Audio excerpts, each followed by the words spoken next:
Hello,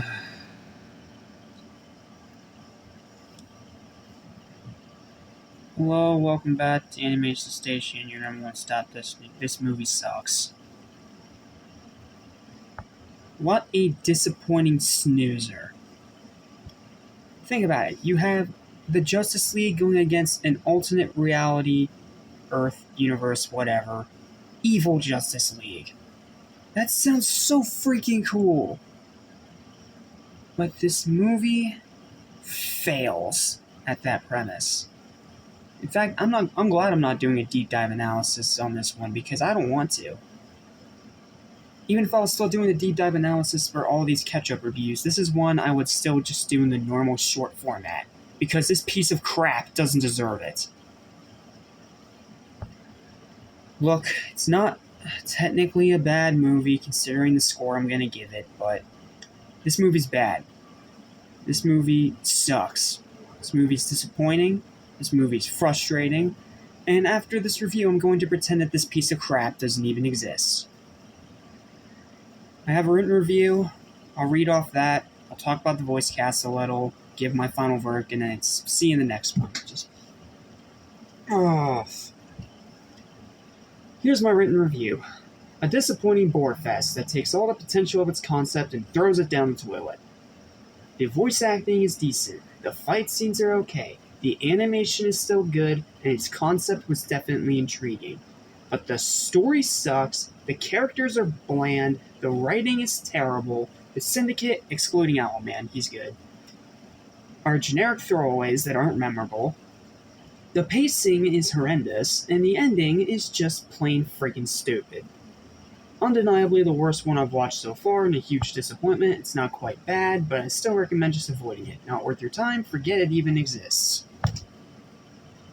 Yeah, that literally sums up all my thoughts right there. Like, it starts out okay with this heroic Lex Luthor fleeing from this evil Justice League, but after that, it just freaking tanks down. It just falls off a cliff. It tanks, and it becomes really difficult to watch because it's so slow, so tedious, so freaking boring. Like, this one angers me, legitimately angers me. Especially considering the fact that this is the one that follows up Superman, Batman, Public Enemies. A movie I freaking loved. But this is crap. Complete and total crap. I bet you, if I didn't have any of those other positives listed there, this movie didn't have any of those, this would probably be down to a 3. Heck, maybe even a 2, because of how disappointed and angry it made me.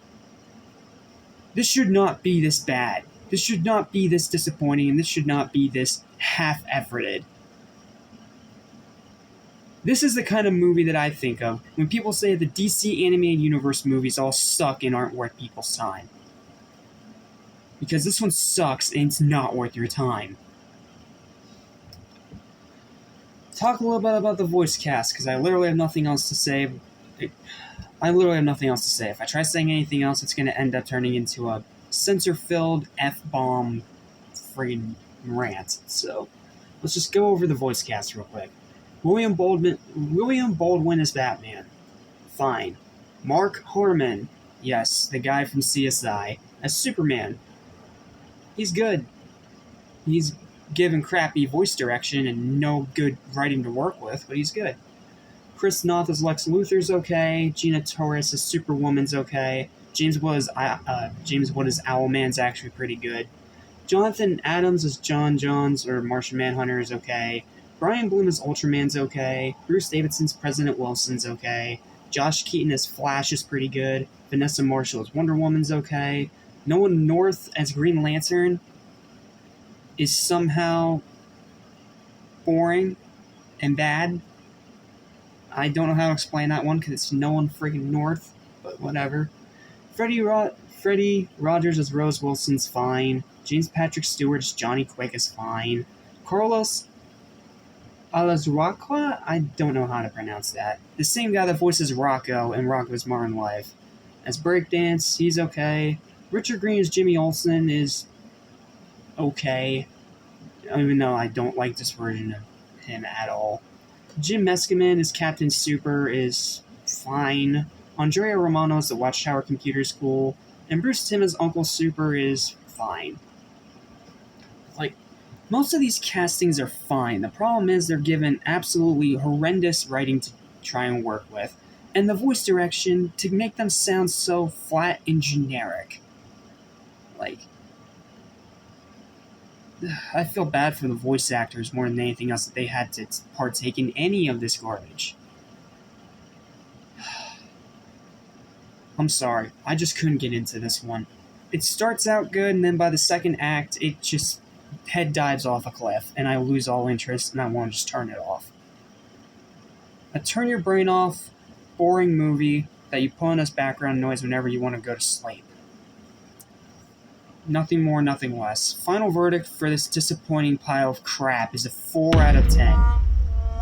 A 4. Don't watch it. After this review, forget it even exists. Not worth your time, not quite bad, but incredibly frustrating, disappointing, and so half-efforted that it doesn't deserve your time, even out of your own morbid curiosity if you're a fan of the comic this is based on. It's still not worth it. Just screw this piece of crap, pretend it doesn't exist. Okay? See you next time for Batman Under the Red Hood.